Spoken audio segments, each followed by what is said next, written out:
Hello, this is Storybooks channel. New videos are posted every day. Subscribe and click the bell. For 4 years, Betty had not believed in happiness. Once she had everything a woman could wish for: a loving husband, 3 wonderful children, a beautiful apartment downtown, exotic trips once a year with the whole family to the end of the world, an expensive car. But everything changed dramatically when William died. The man was coming home late at night. A meeting at work had gone long. He never felt sorry for himself, realizing that a large family must be adequately provided for. Work took up a lot of his time. But even in such a busy schedule, he found days that he could devote to Betty and the kids. That unfortunate night, William got behind the wheel of a badly washed-out car. Their company was preparing for an important project, so the man hadn't slept much in the last few days. The road was empty, so at some point William relaxed and apparently lost his guard. He simply did not notice the danger coming at him. At an intersection, a truck slammed into him at full speed. There was no chance of escape. Looking at the traffic camera footage, Betty realized that if William had slowed down for even a fraction of a second before the intersection, the terrible tragedy would have been avoided. Inattention and fatigue were to blame. And of course, the driver of the truck, who presumptuously hoped to speed through the deserted intersection on a red light. There's no way to blame anyone now, because there's no coming back. It took Betty a long time to accept what had happened. When she received a call from the police, the woman was convinced that she had been the victim of a telephone prank or scammers who were pulling money out of gullible relatives. Reporting that a family member was in trouble, but something in the caller's tone made her wary. Senior Lieutenant Jacob, as the man introduced himself, was waiting for her at the neighborhood morgue. Betty got there in 10 minutes. She almost had an accident on the way. She entered the building on wobbly legs. Yeah, this is crazy. The woman convinced herself. There must be some mistake. It's not the first time Vidya's been late for work. And the fact that the phone was silent was just to avoid distractions. Betty was called by a man's voice, and when she turned around, she saw a young boy in front of her. And if he had not unfolded in front of her crusts, informing about his belonging to the law enforcement agencies, she would not have believed that she was an officer. Betty, the senior lieutenant continued, "My name is Jacob. We spoke on the phone." "Yes," Betty replied uncertainly. "Where is he?" "Jacob, I can see him." "That's probably not the best idea." "Betty," I answered the young man in an embarrassed sort of way. "You know, it was a terrible accident. There's hardly anything left of the car. And your husband, I've called you now, rather for identification of personal belongings. I don't think it's wise to make a body identification in your condition." Everything inside plowed on and shrank. Betty didn't understand how anyone could speak so callously about her husband. She still hadn't given up hope that someone else had died. There weren't many others in their huge town of William. But right now, she was the one who was forcing Betty not to go into a frenzy. The policeman led the woman into a small room. Another young man sat at a desk, concentrating on typing something into his phone. Kevin turned to him. "Jacob, get the bag." Kevin lazily pulled out a desk drawer and took out a clear plastic bag containing some red-stained objects. "Here, Betty, take a look." Began to lay the contents out on the table. "Jacob, do you recognize any of these items?" She was about to declare, without looking, that this was the first time she'd seen it all. But then a gold pendant that she had given to her husband on their wedding anniversary caught her eye. The woman reached for the shiny rectangle, but then her legs gave out. Jacob managed to prop up a chair for her. Everything in front of Betty's eyes swam. She drank the water the policeman offered her. "Yes, these are my husband's things," the woman said in a trembling voice. "We need to go to the station now, fill out paperwork, and watch the surveillance tapes." Jacob addressed her. Betty didn't care anymore. Her whole world had collapsed overnight. What did she care about the paperwork? She fell into a kind of half-forgetfulness and reacted to the words of the staff, clutching William's pendant tightly in her hand. All she cared about now was how to tell her children that their daddy was gone. After the funeral, Betty had completely stopped caring about what was going on around her. The children were looked after by a nanny, and Betty herself began to drink in secret. The housekeeper's critical comments were constantly shoveling bottles out of the trash can. The woman did not react in any way. She locked herself in her room and spent long hours looking at pictures of their once happy family. This went on for several months. Waking up on a frosty winter morning with a severe headache, Betty felt as if she had woken up. Looking at the mess around her, the woman cried. Only now did she finally realize that William would never come into their bedroom again, never hug her or call her. There is the omelet he always made on weekends for breakfast for the whole family. Leaving the room, the woman made her way to the kitchen first thing. Everyone in the house was still asleep. The clock showed only the beginning of 7. Betty was determined to cook her husband's specialty. Her weakened body did not obey her. It was only on the third attempt that she managed to knead the dough. When the last of the scrambled eggs had migrated from the skillet to the plate, Kate came into the kitchen. Her eldest daughter was 8, but she was remarkably advanced for her age. "Mommy," the girl was surprised. "Are you up already?" Kate tried to smile at the woman and hugged her daughter tightly. "I didn't feel well, but I'm fine now." "Did you make Daddy's omelet?" Kate was surprised. Of all the children, she was the only one to realize that her father was gone. Herb, who was only 5. He cried for a long time, but he couldn't quite understand what was happening. Lissa was just a baby, unable to comprehend such information. "Mommy, everything will be like it was before." "Honey," Betty sighed heavily. "It's not going to be the same. But we're strong, really. We'll try to get through this somehow." Kate sat with a confused look, looking at her mother. The girl could hardly believe her words. The woman had lost a lot of weight. Her always neat, stylish hair had turned into a crow's nest. Under the eyes darkened and horrible circles. Her hands were treacherously shaking. You know what Betty suddenly suggested? "Why don't we have a beauty day this morning? Just the 2 of us." They used to do this kind of thing on a regular basis. The first Kate had everything a little girl could want in a family. Therefore, hearing the mother's proposal, the daughter did not hesitate to agree. While they were talking, Herb and Lisette entered the kitchen accompanied by Wendy, the invariable nanny of the Johnson family. Her brother carefully held the little girl's hand, seeing her as a princess. "Mommy." With glee, the little ones cried out, hugging her. They were used to seeing their mother in the kitchen in the mornings. Betty left the room, rarely trying to keep the children from noticing her condition. My good one smiled at Betty, hugging the little one. "Good morning, Wendy." "Good morning. I see you're in a good mood today."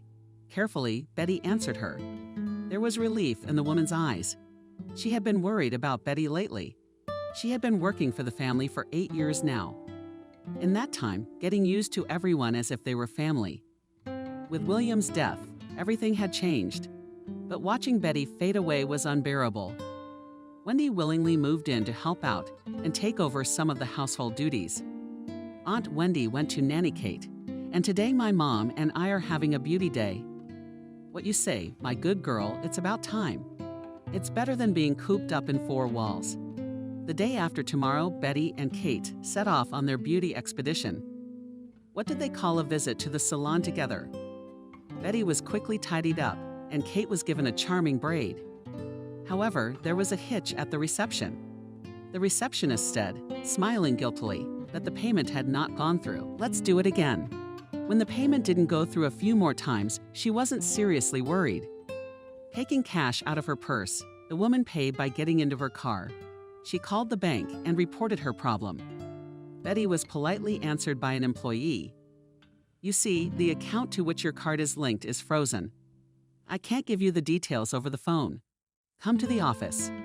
Betty and William had a joint account. The woman never gave much thought to how much money was in there, and knowing that her husband made very good money. The message about the freeze confused her. Surely it was some sort of technical glitch. The woman convinced herself, "Now I'm going to the bank and I'll find out." But the bank didn't say anything comforting. On the contrary, the situation seemed much worse. The account had been seized and blocked. William was in some kind of debt that Betty had no idea about. They'd never kept secrets from each other. Even if you inherit now, you can't unfreeze the account.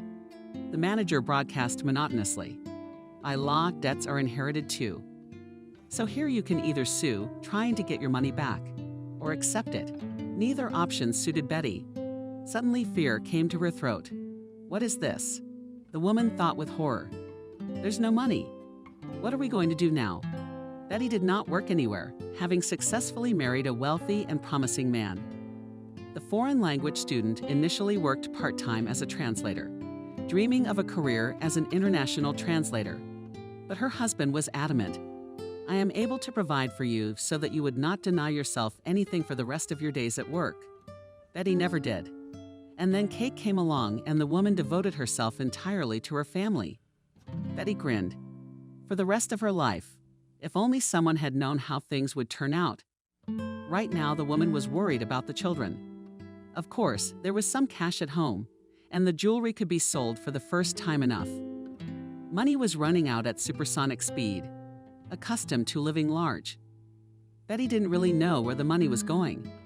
At some point, she suddenly realized that the money had run out completely. The jewelry had been sold, the contents of her husband's safe were rapidly melting away. There was nothing to do, so she, overstepping herself, went to Vera Eduardovna for advice. Wendy ingratiatingly began the woman, noiselessly entering the kitchen, where the nanny was cooking something. Oh my goodness, Betty, what are you so frightening? The lady standing at the stove literally jumped up. I'm sorry, I didn't mean to. Betty tried to justify herself. I've got something to talk to you about. Nani replied, wiping her hands on her apron and sitting down at the table. Betty didn't know where to start, but there was no one closer to Wendy right now. She was the only person Betty could talk to normally. Wendy. She started, I don't have any more money. What are you talking about, Betty? And the woman looked at her understandingly. What do you mean, you don't? It always seemed to me that William earned enough to give your grandchildren a good old age. He did, Betty sighed. But he was in some kind of debt, some kind of cosmic debt. I've been to the bank and all the accounts have been blocked. I've been spending 2 months on personal jewelry from the safe, almost sold it all. Betty, are you serious right now? As if she couldn't believe it, Wendy exclaimed. Why didn't you tell me before? It's not a minor problem. You have children. It was embarrassing. Betty excused herself. I've never been very good at counting money. It was William's responsibility. He never let me in on things. Turns out money does run out, so what do we do now? I don't know. We have to get a job before it's too late. The nanny was determined to get a job. Yeah, I've never worked. You did. You know, I got married right after college, and Vidya wouldn't let me earn money on my own. Well, you have a good specialty. Translators are always needed. Wendy didn't give up. Do, where I'll be hired. I graduated from the Institute 10 years ago, inexperienced. Nothing to be afraid of, the nanny went on. Work on the internet. I think translations are always in demand anyway. You can't know without trying. And that's true, sighed Betty. Do you think the pay is okay? Well, normal, not normal. It's enough to live on, of course. You have to tighten your belt. But it all depends on you. You know I won't leave you in the lurch, but it's time you got things under control. Hello, David. Betty was visibly nervous as she dialed the number of her husband's friend and companion. This is Betty Johnson. Betty, hi. Where have you been? The man was very surprised. I've been calling. You didn't pick up. I haven't seen you since the funeral. But you know, I was in such a state. I didn't want to see anyone. It's hard, Betty sighed. David, I need to talk to you. It's a serious problem. I think you might be able to help me. No problem. Mitrev's friend inspired confidence. Let me come over. I've got some free time right now. Half an hour later, David was at the apartment. He hadn't been to visit his friends in 6 months. Without William, the place seemed a bit alien. The men had been friends since high school and had been through a lot. They opened their own business and shared both profits and losses. After the wedding, William was a little distant, but David did not take offense, understood everything. He had no family of his own. Personal life was replaced by his favorite work. Joint business did not connect them for a long time. He made a fortune. William went on a solo voyage, engaged in real estate. David was still a small businessman, But he did what he loved. It didn't affect their friendship. So what's your story? The man asked. David began. Betty, tell me, did you know anything about William's affairs? What do you mean? You see, I was at the lawyer's office yesterday, about to file for probate. It's been 6 months. I've got to make it official. Betty suddenly stammered, and David didn't quite understand what she was getting at, and that there were so many millions that you didn't know where to put them. So I went to an old friend for help. No, the tone in which Betty said it alarmed David. You see, William had huge debts. I mean, he never said anything to me about it, so I thought maybe you knew something. They showed me some paperwork, some loans, some private loans, some receipts. And now I have to pay it all back, you know. Which you were genuinely surprised about. What debts? I always thought you were doing great. I was jealous, in fact. How much is it? Astronomical. I don't understand it myself. I thought he was making good money. I talked to Ethan. You know, his assistant. Anyway, he told me that Vidya's been really looking to expand lately. Apparently, he's got the money to do it. I just can't understand why he didn't do it on behalf of the company. I understand, concerned David said. And there's a lot to pay out, sighed Betty. They've blocked all the accounts, but it's still not enough. I think I'll have to sell the apartment. Even so, David was sincerely surprised. The sum seemed to be really impressive. In his estimation, the Johnson apartment was worth a lot. The center of the prestigious building, the huge square footage, the designer finishes. Betty had told him how much he needed to pay off his debts. David even whistled a prize in surprise. Say, will you help me with the deal? Betty asked. You know, I don't know anything about this sort of thing. I'm afraid of getting scammed and losing the price. No problem. Betty, he told me persuasively. You tell me, where are you going to live? Maybe we can find a cheaper place to live. I understand that you're used to luxury, but now you don't have much choice. As they say, it's not a matter of living large. Of course, David is used to luxury. Betty hastened to convince him. It would be nice to have enough for a 2-bedroom in the suburbs. There's still 4 of us, but we can't afford a decent one. Understood. I'll try to find options. David nodded. All right, let's do this so it doesn't take too long. I'll get started right away. Let me take a picture of the apartment. I have a good realtor among my friends. He won't let me down. Mommy will do it, Herb said. Where's my room? Is this where you and Kate will be staying? Betty opened the door to the tiny bedroom. We'll put the beds here and the desk and closet there. No, the boy said crankily. I don't want to go with Kate, she's mean and greedy. I want my room back. Honey, we're gonna live here now. Don't you love it? Look how green the yard is. You'll even have your own tree. By own tree, Betty meant a huge cherry tree with branches that literally burst through the window of the future nursery. And Lisa? Herb persisted. Lisa will live with me. There's plenty of room for us. Trying to smile, Betty answered her son. Kate entered the room. The girl's face showed that she was not happy about her new home either. Mommy started her off. Say, we're poor now. What are you talking about? Betty tried to justify herself, although she knew perfectly well that it was useless to deceive her daughter. How could you? Kate looked at him seriously. The whole place is smaller than our kitchen. It took us an hour to get here. Why are we moving? Mommy, I'm not stupid. Just tell it like it is. Betty took her daughter aside. I didn't want Herb to catch phrases, throw a tantrum. Daughter, she began. I don't want to lie to you. You're right. We don't have any more money. That's just the way it is. But now we have to learn to live again. I had to sell the apartment. A lot of things are going to change. But the important thing is to stay together. Isn't it? Betty looked hopefully at her daughter. The girl's mind was going through an intense process. She seemed to be relating what she had heard to everything that had happened lately. At one point, her eyes lit up. And Wendy, what do you mean? She's not coming back. Kate asked disappointedly, since we don't have any more money. And we won't be able to pay it. Kate hurried to reassure her daughter. Betty, Wendy's not going anywhere. We're like family to her. We'll just see her a little less often because she'll have to work somewhere else. But she'll be happy to come to us on weekends. Wouldn't she? Who's going to take care of Lisa and her while they're at school? Well, I'm working from home for now, and then I think daycare will pick up. With sincere faith in her voice, answered the mother. Are you ready to move to a new school? Mommy, I understand everything. I'm not a little girl, Kate said in a serious tone. What difference does it make where I go to school? I can think for myself. Sometimes Betty was amazed at how mature her daughter thought. They couldn't afford the old grammar school. Thank God, they managed to get the child into a neighborhood school, which was indeed considered quite good.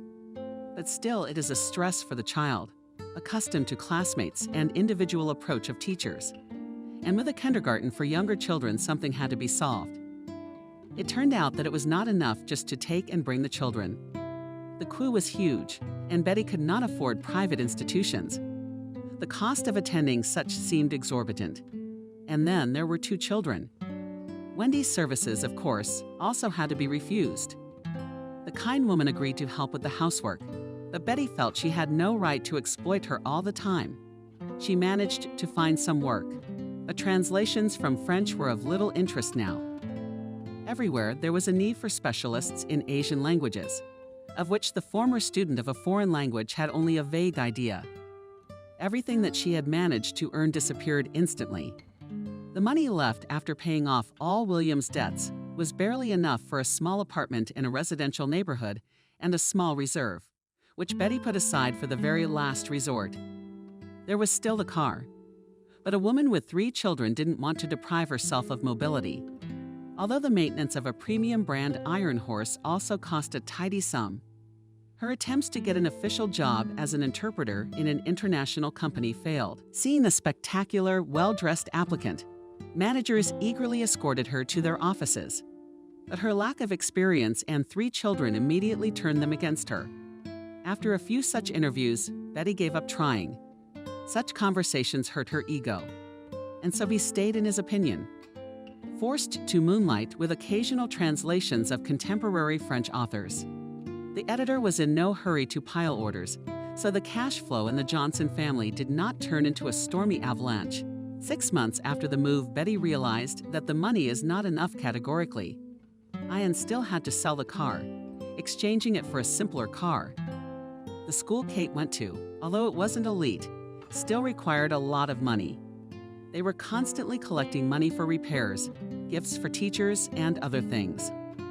The last thing Betty wanted was for her classmates and teachers to be prejudiced against Katusha because of her family's difficult financial situation, so she paid all the exorbitant fees. That's the way it is in all schools. That's what Alechka said once.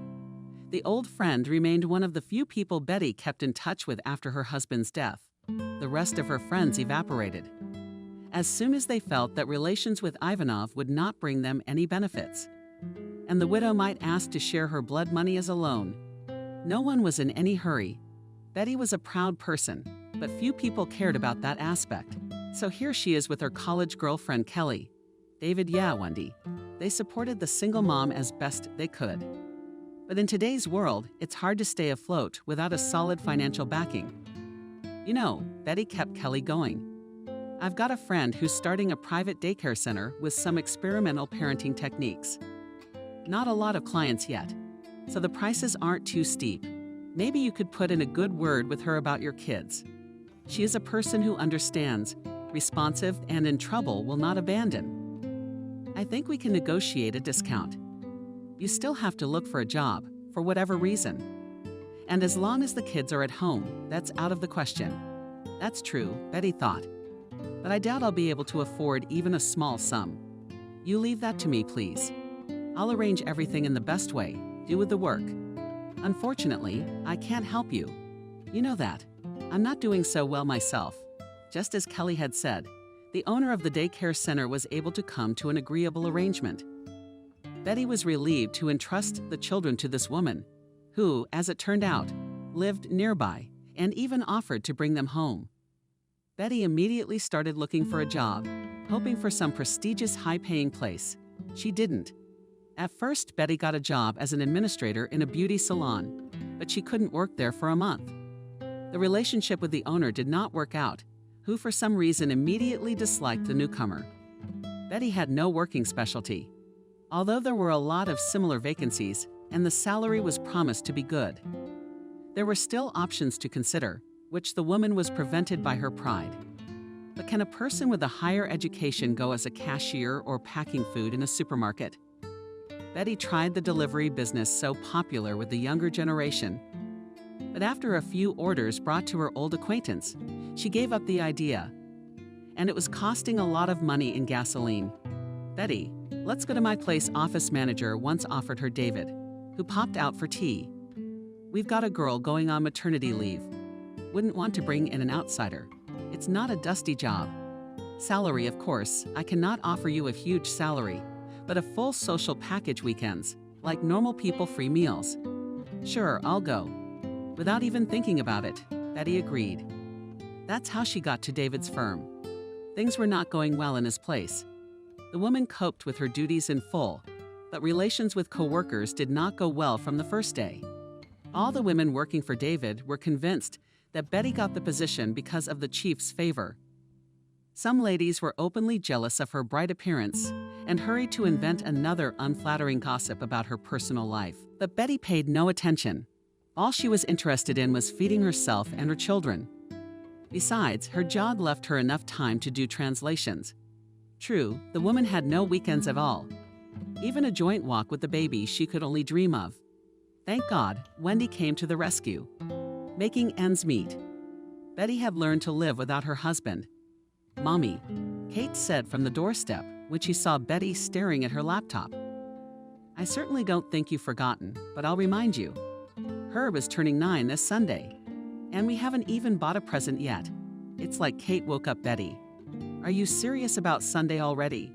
What's the date today? Oh, Mom, you're kidding. Amazed daughter. Greetings to distant space travelers from Earthlings. On our planet today is Tuesday, September 4, time 6:37 p.m. I'm totally confused.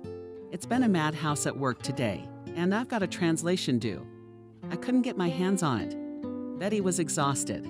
In the 4 years she'd spent as a widow, a lot had changed in her life. She still worked for David. She was no longer the office manager, but his personal assistant. Her salary was rising with inflation. Betty never learned how to deal with the problem of being broke. Kate became a teenager with growing needs. Herb had already started 3rd grade, and Lissa would be starting school next year. Betty worked hard to give her children everything they needed, but quality clothes and newfangled gadgets were expensive. And the woman didn't want her favorite offspring to stand out from their peers. Of course, Kate constantly argued with her in the store, choosing things simpler and cheaper. But Betty couldn't be persuaded. Let me finish early tomorrow, her mother continued. You and I will go shopping and pick out something interesting. Do you know what he'd like? Oh, Mom, Kate squinted. Aren't you ashamed of yourself? You've forgotten all about us. You don't even know what your son is interested in. I'm just kidding. I understand perfectly well. I know everything. I'll show you when we get there. We'll have to stop by the store then. All right, daughter, whatever you say, the mother gave in. There should be enough money. I hope I've been saving. The daughter vanished out the door, leaving Betty alone with her thoughts. September 4, the woman thought. After all, the day after tomorrow will be 4 years. As you can see, she didn't. We should at least go to the cemetery. Betty went to her husband's grave once a year. She couldn't take it anymore. You see, his smiling face engraved on the black granite slab. She couldn't. Immediately a heavy wave upon which memories of the past, which were immediately shattered by the equally hard granite of the present. She never took the children with her. Only once had Kate traveled with her, but seeing her daughter's tears was even more unbearable than her husband's stony smile. Leaving work early, Betty took her usual route.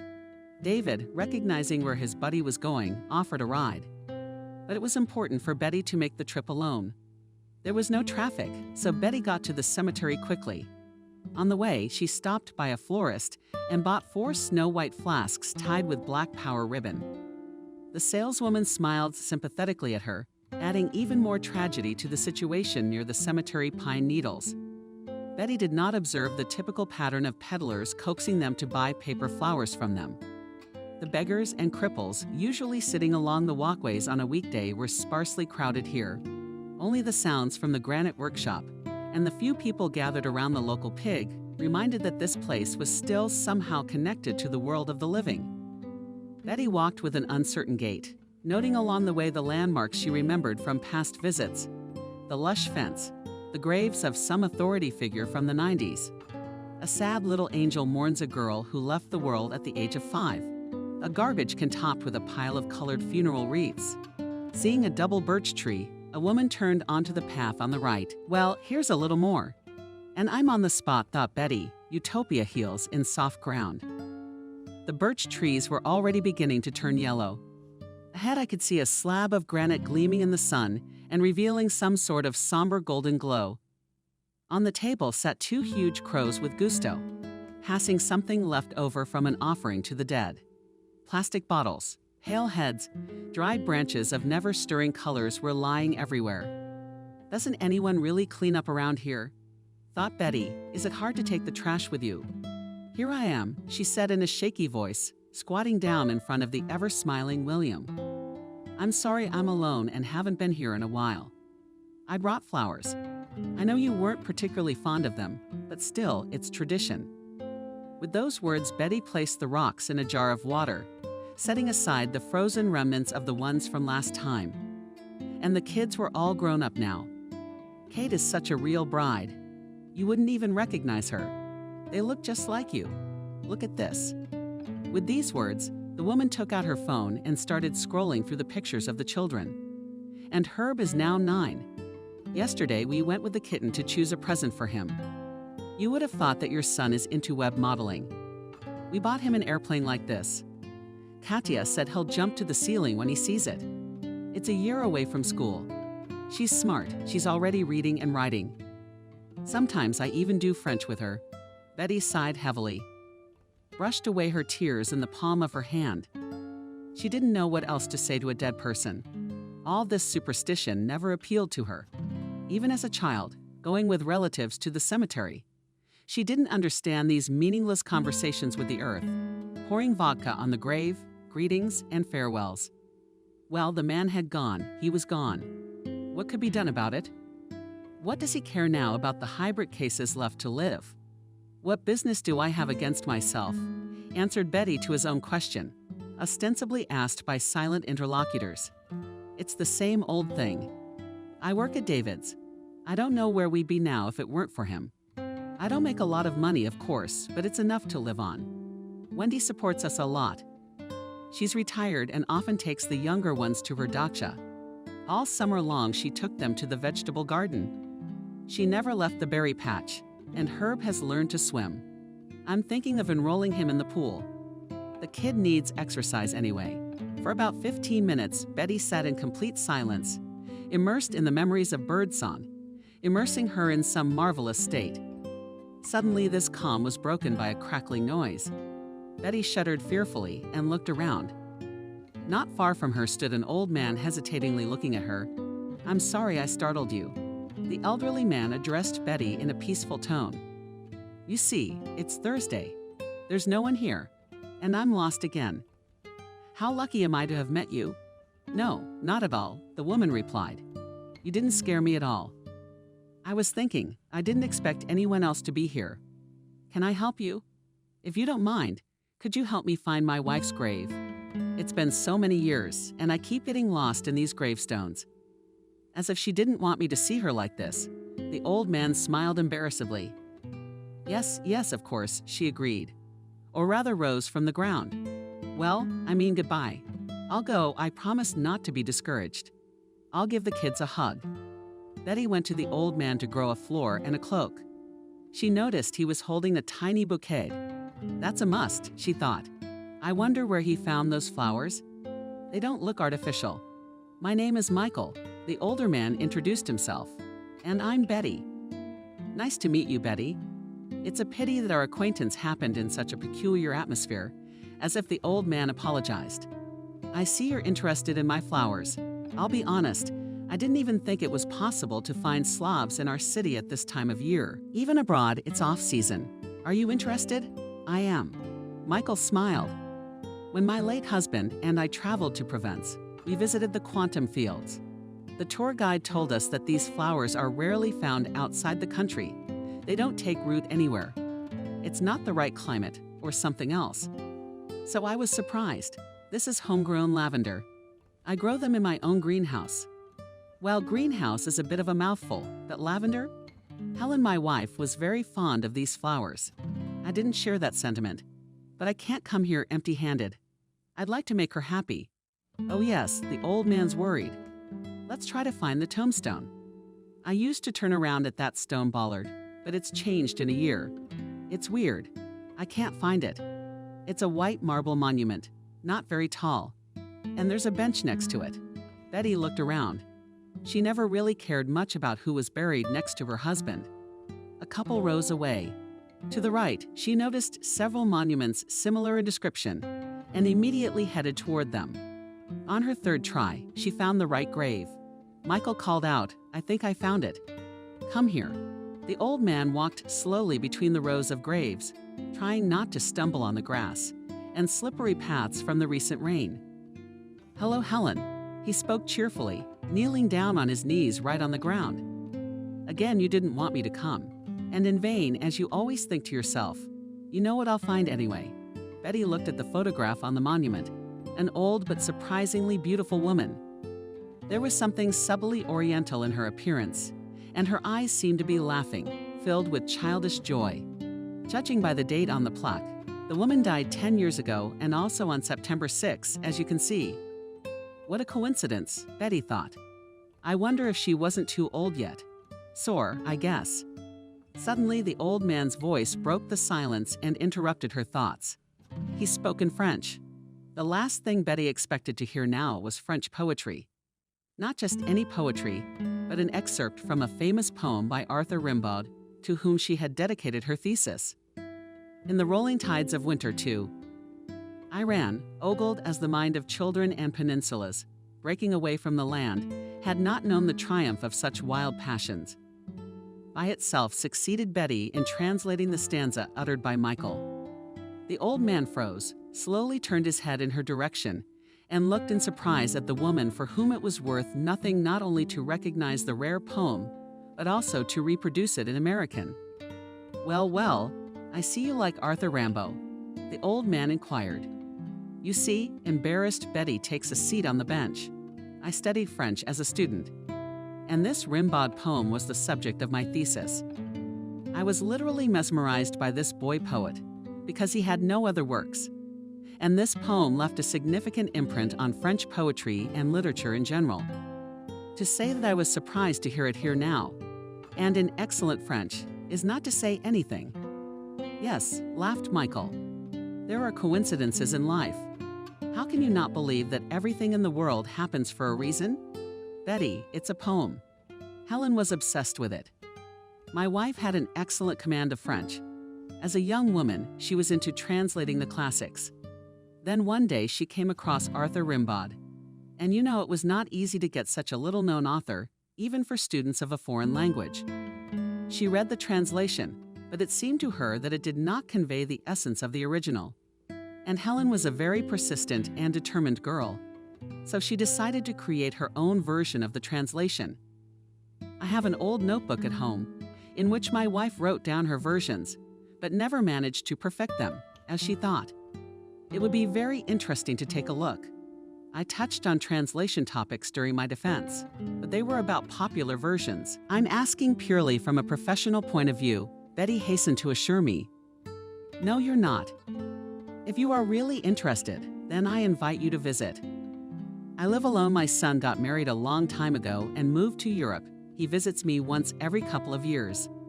I'm afraid to fly. I've never even seen my grandchildren in person. I can't go to the column.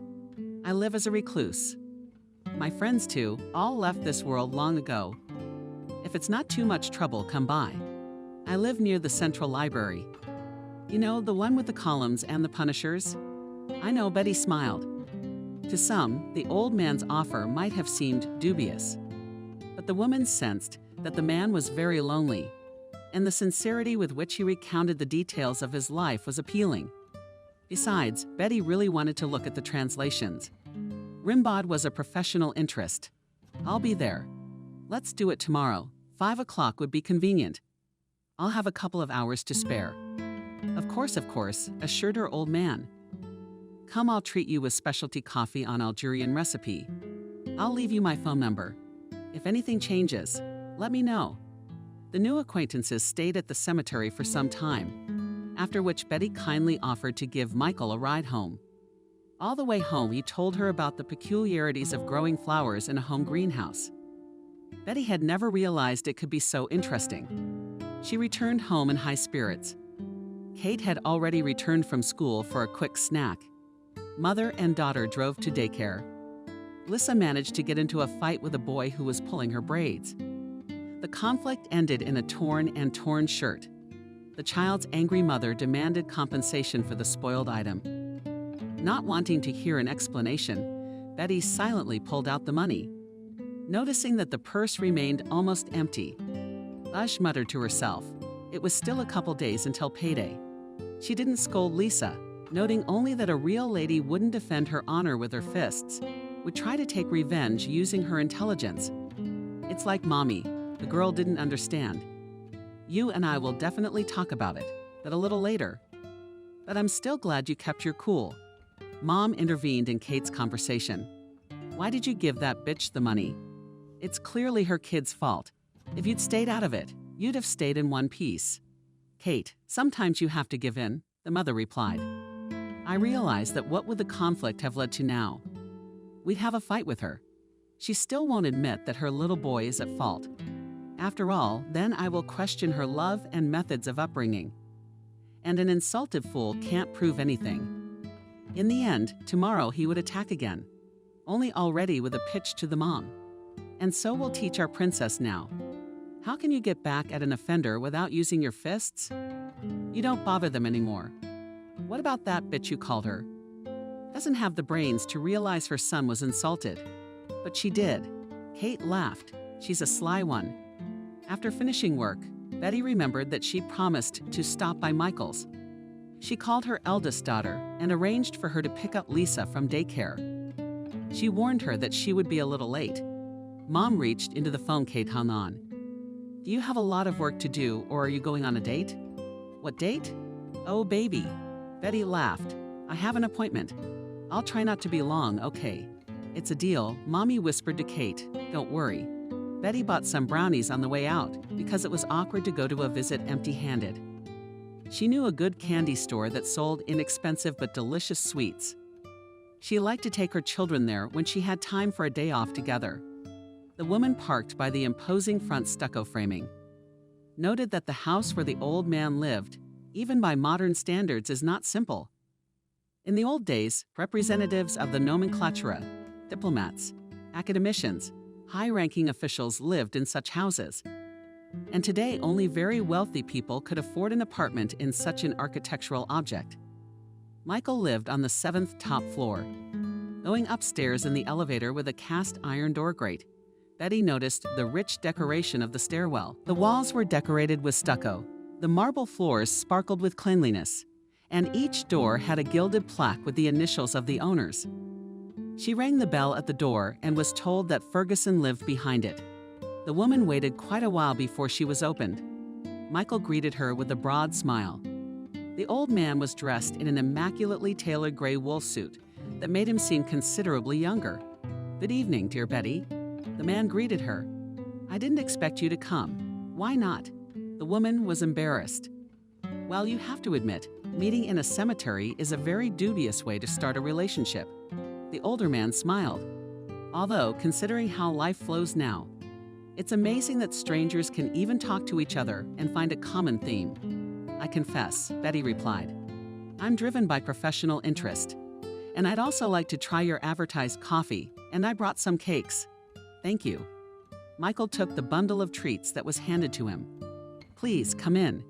Betty walked into the huge living room. The apartment had high ceilings of at least 4 meters. One wall of the spacious room was completely filled with shelves of books. On the shelves were whole collections of rare editions, which the owner of the library had collected for 10 years. There were even some ancient-looking medieval manuscripts and the edition of the Sisters of the 60th Time, captured by the letters on the covers. Apparently, the owner of the apartment was an extremely well-read man, so you could tell by the order that reigned on the bookshelves that their contents were not just decoration or an attempt to impress. "I see you like my little collection," Michael inquired, bringing coffee and sweets into the room under his nose. "Wow, small," replied Betty, continuing to look at the books. "There are at least 2,000 volumes, 3047 to be exact," the old man informed. There were more. But after Helen died, I donated some of it to the university library, as she had willed. And I'm retired now, but I can't afford to read like I used to. My eyesight's not what it used to be. And you know, Salty was somehow more interesting to discuss what I read than to be alone with my opinion like that. Sometimes I open her favorite illustrated editions and just admire the drawings. Here, for example, Michael reached for one of the shelves, on which stood a whole collection in brightly colored covers, decorated with golden Arabic ornaments. Fairy Tales 1000 and a whole hour showcased an old man's amazingly beautiful full-size book, covered in silk with a glossy field pastadown, and Scheherazade in a flowering garden. This is the 1913 edition in French with illustrations. My, what a beauty! Betty marveled. I would never have guessed that such pieces were in private collections. They are works of art. You're right, smiled the old man. Such collections can easily be sold at auctions for decent money. Today, there are no more than 5 complete collections left, specifically such books. But I will not sell my fairy tales for any money. You see, they're not just well-preserved volumes. They're memories. Moments of happiness forever gone just like that, and forever left in my soul. It's a collection. Helen and I bought it in Paris, would you believe it? At a flea market. And for only 300 francs, although it seemed like a fabulous sum to us at the time. Of course it did. When Soviet citizens got to foreign countries, they bought everything that differed from their usual life. But for some reason, Helen and I didn't go to fashion stores and perfume stores, but went straight to hunting for antiques. The seller asked for 400 for the books, but we had only 300 francs left. Seeing the fire in my wife's eyes, the salesman couldn't stand it and gave in. He must have regretted it 1,000 times over. After all, today the cost of such a collection is at least 30,000 euros. What are you marveling at, Betty? Is it really true? Sighed the old man. So what's the use of money if you can't buy anything with it? Think about it. Where can I go, old man? Such a sum won't bring any joy. Put it in the bank. What's it for a funeral? Maybe, because it's expensive to send him to the grave for that kind of money. I'm not some pharaoh. Betty laughed. Michael was right. She wondered what she would have done if she'd owned such expensive books. She probably wouldn't have hesitated to sell them. He was the one who didn't need the money. Betty has children to raise. Every penny counts. Such luxuries are a thing of the past. And if the books belong to the children, then no, not at any price. That would be too low. She'd be better off scrubbing floors. She would stay up at night, but she would never deprive her relatives of the right to possess such a treasure. Michael's coffee first from behind a fine china cup. Oh, what wonderful coffee! I've never tasted anything like it, laughed the old man. I'm glad you appreciate my specialty recipe, although it's not quite right to call it my own. I learned to make coffee this way from an old Arab named Amin. His coffee shop was in one of the old neighborhoods. Arabs in general appreciate coffee. For them, it's not just a drink, but a whole culture. How interesting is that? Betty exclaimed. Have you traveled a lot? Michael sighed a lot. But Algeria is a salty specialty for us. You see, she worked as a translator at the embassy. She was sent to North Africa right after the Institute. At that time, the Union was actively establishing relations with the Arab states. There weren't many specialists. That's where we met her. And you're a translator too. Betty was surprised. No, not at all, smiled the old man. I was an archaeologist. Betty marveled. Yes, I agree. Not exactly a common profession, replied Michael. For a long time, our group did excavations all over the state. My specialty is Orientalism. I lived in South America for a long time. We found a lot of stuff there. And in the 70s, I received an unusual offer from my university to go to Algeria to excavate in Jammu. Of course, I agreed. It was practically impossible to go abroad at that time. I should not have refused such a chance. And interest, can't go anywhere. So here we are, off to Africa. At first, of course, everything seemed wild, especially the unbearable heat and the absence of the usual amenities. We drove into the mountains. It was very hard to get there, and to be honest, it was scary. People were frightened by the very terrain, and our guide looked like a criminal, Jimmy Hill. This is an ancient Roman city. They started studying it in the early 20th century, so we weren't exactly pioneers. But we had to take into account that Algeria is not a developed country. No roads, no normal stores, and it's in the middle of nowhere. We had to carry all our supplies and equipment on our backs. We had a few meals. I'm still surprised how hardy they are. And Summer, the guide, though he had a creepy appearance, turned out to be reliable and saved us from many dangers. We were several months away from civilization, surrounded by ancient ruins. We saw ghosts and creatures everywhere. But the scariest of all were the nights, or rather the cold that came with them. It's incredible when the temperature rises to plus 50 during the day and drops below zero at night. In the mountains. Of course, it's such a treat in itself, but we were young and brave and obsessed with digging. How did you and your wife meet? Betty asked. Helen. Michael sighed. We first met Helen just as our group was about to head home.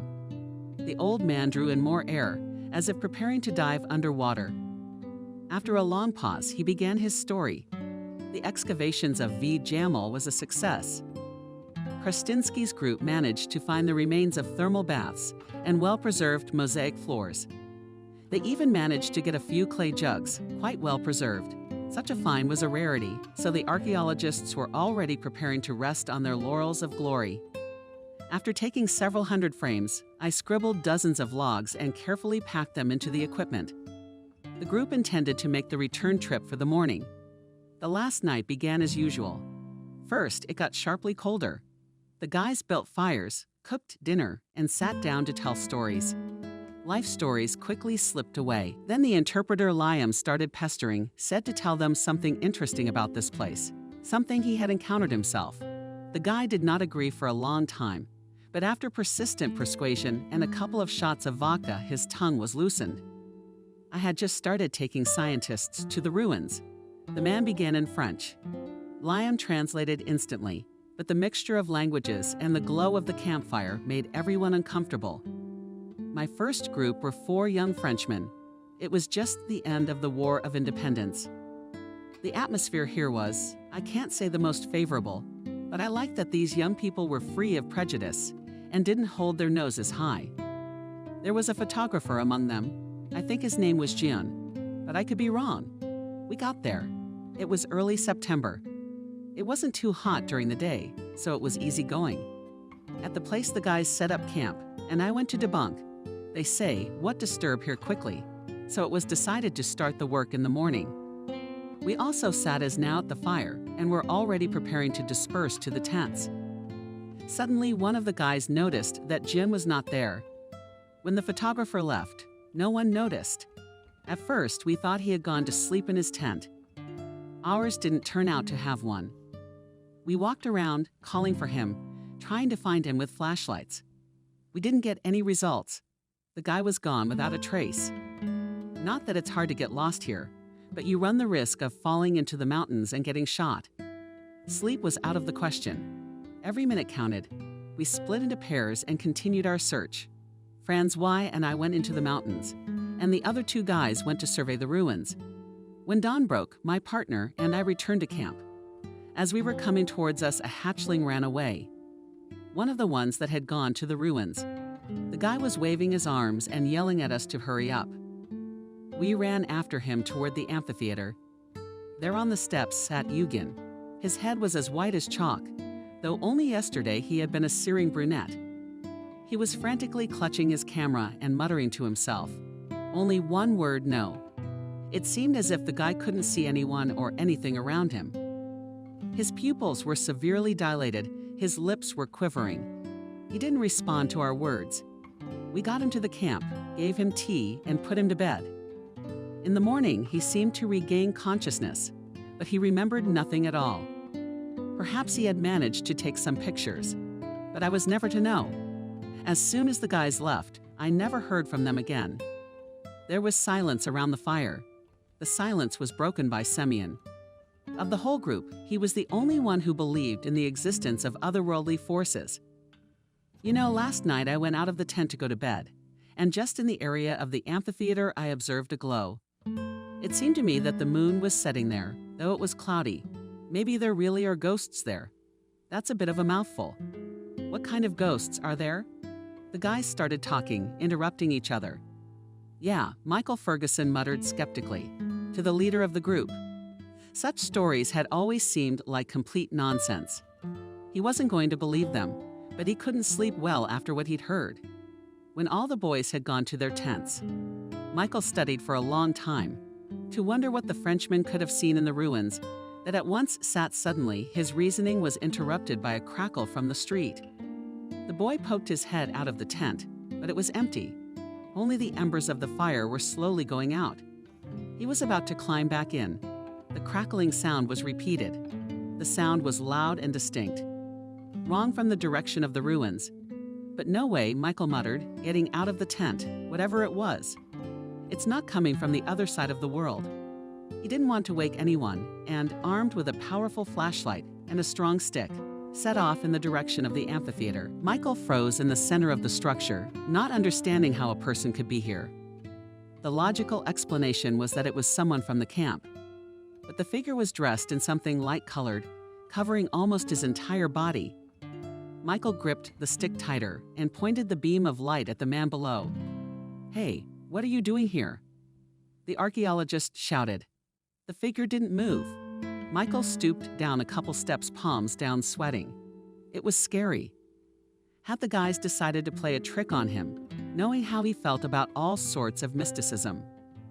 "Vatic," shouted he. "If they decided to scare me, it will not work. I'll come down and beat you with this stick." Michael confidently ran down the stairs and approached the figure who had swung the stick. But suddenly the figure rose sharply and turned around. The lantern illuminated a woman's face stained with blood. Michael stepped back. She was paralyzed with fear. The woman stared at him silently. "Who are you?" Barely able to move her tongue, Michael muttered. "Do you need help?" "We have a first aid kit. I'll get it for you. Just don't go anywhere. You understand me. I'll be back." He was about to leave when suddenly the woman grabbed his arm and addressed him in clear American. "You're not a hallucination. You're real. You're here alone." I had given up hope for help. You see, our motorcade was attacked. We were all on our way. But on the way, we walked into a trap. Some men pulled us out of our cars, started pushing us around, trying to get us into their truck. I managed to get away. You can see it's getting dark fast. I know that the city is not that far away, but I am not oriented at all on the Brala. I decided to wait out the night in these ruins, but it's very cold. If not for you, I think, before morning, I would just freeze to death. Only now Michael noticed that the stranger's silk business suit was quite dirty and torn in some places, and what he took for a blanket was a coffee Arabic headscarf. "Jesus, let's get back to camp, you can go," Michael inquired, taking the woman under his arm. "I think so," she replied. "Only the heel seems to be broken." Michael helped his companion to the camp, started a fire, and sat her down on a folding bench. From the tent, he retrieved 2 blankets and a first aid kit. Treating the wound on the stranger's face, the guy saw that she was still quite young, no more than 25 years old by the look of it. "What is your name?" the archaeologist asked. "My name is Michael. I'm a Soviet archaeologist, by the will of fate from the party thrown into this wilderness." "And me, Helen," the girl answered and even tried to smile. It was obvious that she was still scared. "Helen, I work at the embassy as an interpreter. We went from Algeria, all on a diplomatic mission to the local university. But like I said, we were attacked on the way. God, what's going to happen to Andrew and the others? I'm the only one who escaped." The girl seemed pretty worried. Michael was also quite alarmed that bandits might be lurking nearby. Of course, they had a few guns in the camp, but they were hardly a good defense. There's no point in worrying about that now, the archaeologist hastened to reassure them. There's nothing you can do anyway. Tomorrow we will go down to the city, and there we will think what to do in this situation. Right now you should be glad that you were not captured. You didn't die in the mountains with those bandits. Liam's head appeared from the tent. Loud voices woke him up. The others also seemed to wake up. In a minute, the whole group was already sitting near the fire. They were surprised to see a woman in the camp, and a very beautiful one at that. Nobody fell asleep till morning.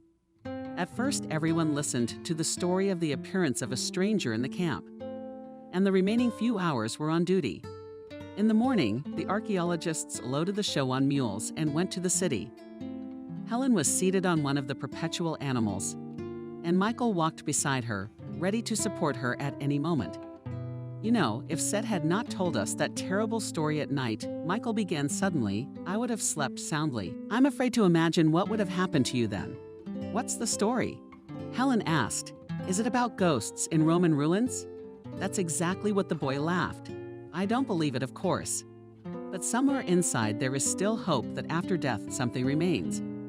And I believe that we are not gone forever, the girl said sadly. In the gendarmerie. Helen long explained the mustache to this man in the night to mirror-shine shoes and white gloves. What had happened yesterday? The officer had called somewhere several times, making the girl languish in suspense. Michael never left her side. The guys had gone to a hotel to sleep it off, and he realized that Helen could not be left alone. After a couple of hours spent at the station, they managed to find out that the diplomatic motorcade had been attacked by a group of radical opponents of the ruling party regime. Helen got through to the embassy and learned that the negotiations had been successful and that her colleagues would soon be safe. At the other end of the wire, they were very happy to hear that the girl was fine and offered to send a car to pick her up, but Helen refused, preferring to get to the capital by train. Michael was very happy about this option. It meant that for some time, he would be able to continue acquaintance with this amazing girl. After all, his group also had to take the train to get to the international airport. In the capital, Alina escorted Michael to the flight. Before landing, they exchanged addresses and phone numbers, and a year later the girl returned to her homeland. By that time, there were real feelings between the young people. And Michael, in order to please his beloved, even began to learn French. Helen was transferred to the consulate. She sometimes had to go to North Africa, but most of the time she spent in the country of the Soviets. Michael tried to peep so that his expeditions coincided in time with his girlfriend's business trips. So it turned out to spend more time together. 2 years later, the lovers got married. Michael did not dote in his girlfriend. Girl shared all his hobbies, infected love for his own. Therefore, the newlyweds always had something to talk about. Hot arguments caused a discussion of literature. Helen passionately collected books. And if Michael favored history and architecture, she grabbed every volume of poetry she could find. On their honeymoon, they managed to go to France. Not just anywhere, but France. Not everyone could afford the Eiffel Tower. But Helen worked at a foreign consulate. She was offered to accompany a high-ranking official at an international forum. The event was to last 3 days, and Helen could stay in a foreign country for another week. And to her great joy, she was allowed to take one relative with her. While his wife attended social receptions, Michael wandered around Paris, took lots of pictures, and practiced his conversational French. A simple Soviet guy was fascinated by this majestic city. Architectural delights amazed his imagination, and the people captivated him with their hospitality. When Lena's official events were over, the couple could finally enjoy all this splendor together. The young wife dragged Michael to flea markets, museums, and cozy coffee shops. At night, they took long walks along the waterfront and dreamed of the future, enjoying the present. A year later, the couple had a son, Alex. Helen was over the moon with happiness. She inherited from her grandfather a huge apartment in the center, where the couple immediately moved. Michael was swamped with work.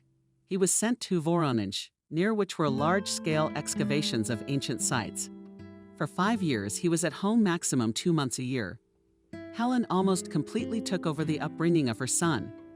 But even such long absences could not spoil the relationship between the spouses. On those rare days when Michael was home, he tried to make up for the entire period of his absence. Helen and little Alex were marveling. Daddy had so much energy and ideas of what they could do together. He organized large-scale excursions around the city, took them out to the countryside, arranged some fantastic costume productions at home, and still as heatedly argued with his wife about literary preferences. Finally, his voluntary exile ended, and Michael sighed peacefully, except that it became turbulent outside the window. Perestroika was looming in the country, which some awaited with trepidation, others with horror. By 1985, Michael, who successfully defended his doctorate, was already in charge of his own archaeological unit at the university in the fields, traveled rarely swamped with paperwork. By then, the man had not yet turned 40, so he was greatly frustrated by the lack of practical research. Helen continued to work at the consulate to which she had returned after her maternity leave. She didn't even have to worry about a position.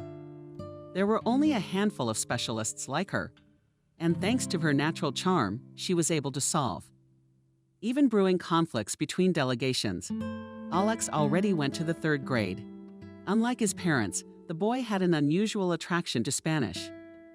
Helen did everything possible to give him to one of the most prestigious language schools. By the standards of society, their family was considered exemplary, intelligent, educated, beautiful. The neighbors were especially envious of the fact that the spouses never quarreled in their heads, simply did not coexist. How can one quarrel while living soul to soul? But the spouses paid absolutely no attention to what was going on around them. Michael lost his job. The couple was lucky. Helen was offered a long-term business trip, this time to Canada. The woman accepted without hesitation, realizing what could happen in her native country in the coming years. The most painfully perceived the move was Alex. By that time, he was going through a difficult period of adolescent maximalism. Especially, he was in love with his classmate and almost ran away on the eve of the flight. But Michael had a serious talk with his son, convincing him of the need for a temporary move. He quickly adapted to school and made new friends. Michael managed to get a job as a consultant at the archaeology department of the University of Montreal. The couple returned home after a couple of years. Alex stayed in the West, by then enrolled in college. For some reason, Helen was sure her son would never come home. As it turned out, she was right. Alex finished college in Canada, then got a job. He married well and only occasionally came to visit his parents.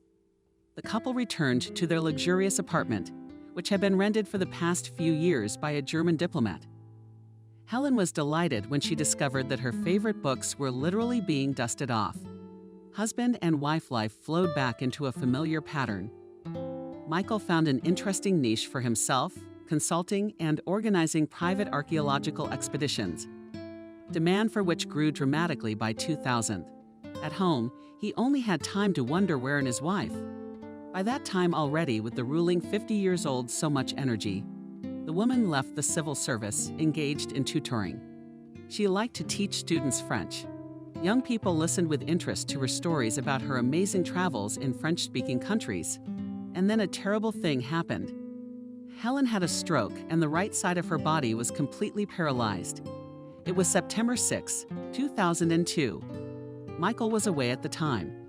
He learned about the incident on the phone and immediately dropped all the cases to return to his beloved wife. After a long period of rehabilitation, the mobility of her knees never returned. The disease has severely distorted her speech. All that mattered to Michael was that his wife was alive. But it seemed to Helen that such an existence could not be called life. Michael treated her like a child. Did he only irritate his wife more? At some point, she became very withdrawn, refused to accept his help, so they had to hire a nurse. In the rare moments when Helen's mood improved, he would go into her room and read Arabic tales to her for long periods of time. The woman cried. Michael was confused. He realized that he was completely helpless in the situation. He even tried to go to a psychologist to establish a relationship with his wife. But everything was to no avail. Helen did not want to be a burden, so gradually faded away.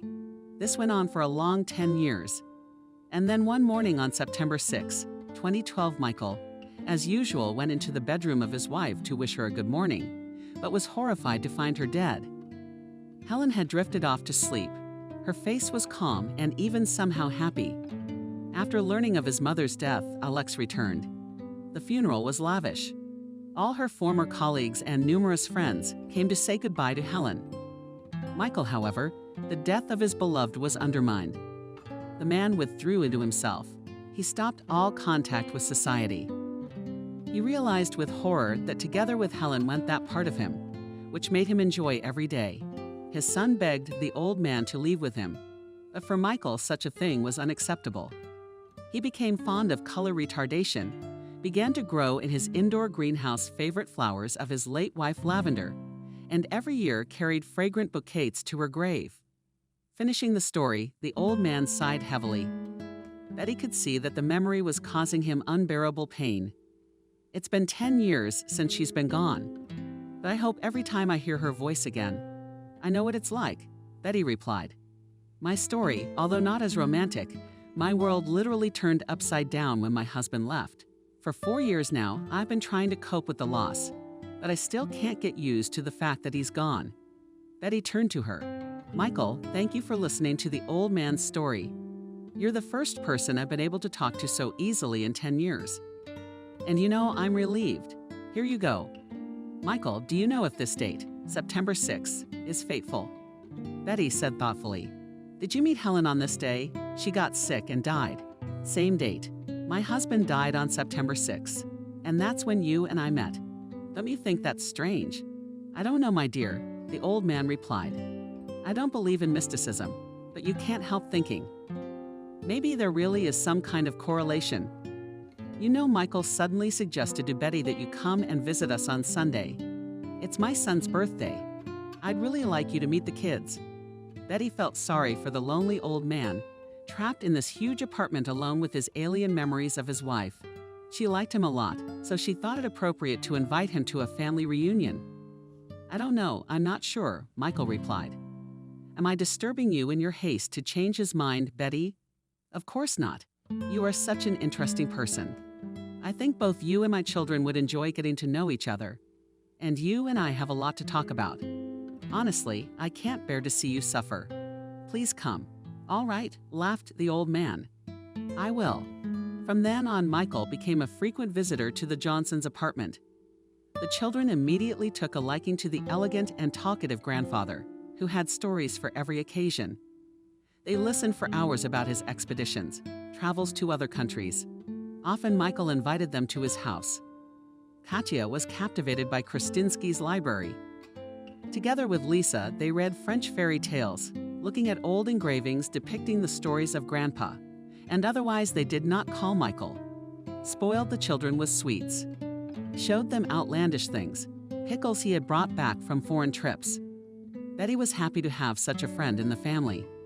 They chatted constantly with Michael, sitting over coffee, discussing everything that could come to mind. As a conversationalist, the old man was unrivaled.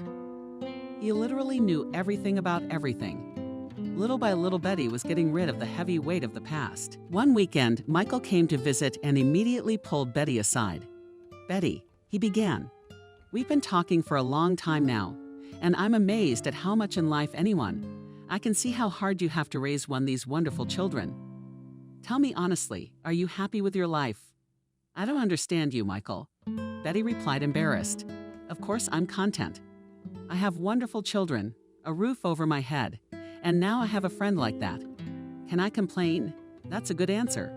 Betty, smiled the old man. But that's not what I mean. Let me get this straight. Do you have enough to live on? Betty opened her mouth, not knowing what to say. They hadn't discussed material matters. Yes, Michael knew she was a manager at a small firm.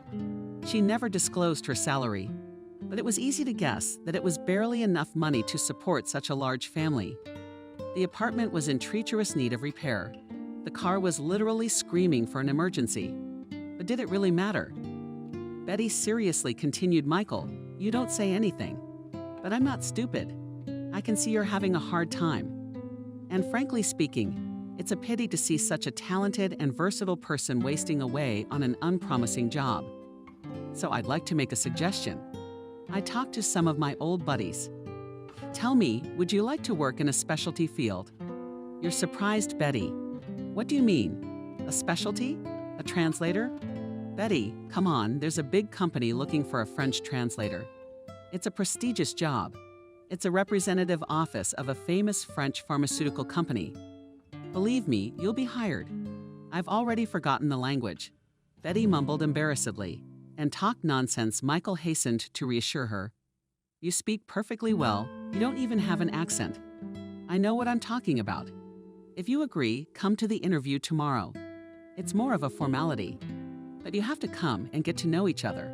You can start working right away. Michael. Betty couldn't believe what she was hearing was true. If you're serious, of course I agree. What time tomorrow?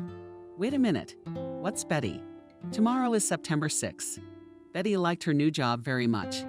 She constantly had to communicate with interesting people and regularly flew to France to accompany her boss. She had been in her position for 2.5 years. During this time, she managed to organize her life. Her children were transferred to a prestigious school. The eternal material problems fell away as if by themselves. Even her personal life had moved on. Betty had finally let William go, and one of her coworkers had a clear sympathy for her, which, to Betty's surprise, turned out to be mutual on her part. One day her phone rang in the middle of the night through a dream. She did not immediately understand the meaning of what she heard. A familiar voice announced that Michael Ferguson had passed away today. The old man had gone quietly in his sleep. Her heart stopped. Betty wept. Over the past few years, this elderly man had managed to become a true friend to her, even more of a family man. But his passing had not caused hysteria. She was glad that at last the man would meet his beloved somewhere in heaven, whom he had stubbornly refused to believe in with his mind, but recognized with his heart. Betty helped with the funeral arrangements. Rummaging through the apartment, she found a letter addressed to her, which Michael had apparently written shortly before his death. With trembling hands, she unsealed the envelope. Betty took out a neatly written piece of paper. Dear Betty, I didn't want to upset you prematurely, but I feel that I don't have much time left. I'm glad that at the end of my days, life has come back to life. And you and your children. It's a miracle. I tried to do my best to help you deal with whatever was keeping you from breathing a full breath. I want everything to work out for you from now on, so that nothing prevents you from developing and loving life. So please accept my humble gift for Kate, Herb, and Lisa, because I know that for yourselves you will refuse. With sincere respect and love, Michael. Betty was rubbing her hands over the sheet, not understanding what Michael meant. She was both happy and sad to receive such a message from him after he had left. Soon Betty forgot about the letter and plunged headlong into the abyss of everyday life. What a surprise it was when 6 months later she received a call from a notary and was invited to attend the reading of Krestinsky Michael's will. At the appointed hour on September 6, the woman entered the office, where she was informed that the last will of the deceased was to bequeath his apartment to Kate, Herb, and Lisa, and the library of their mother, Betty.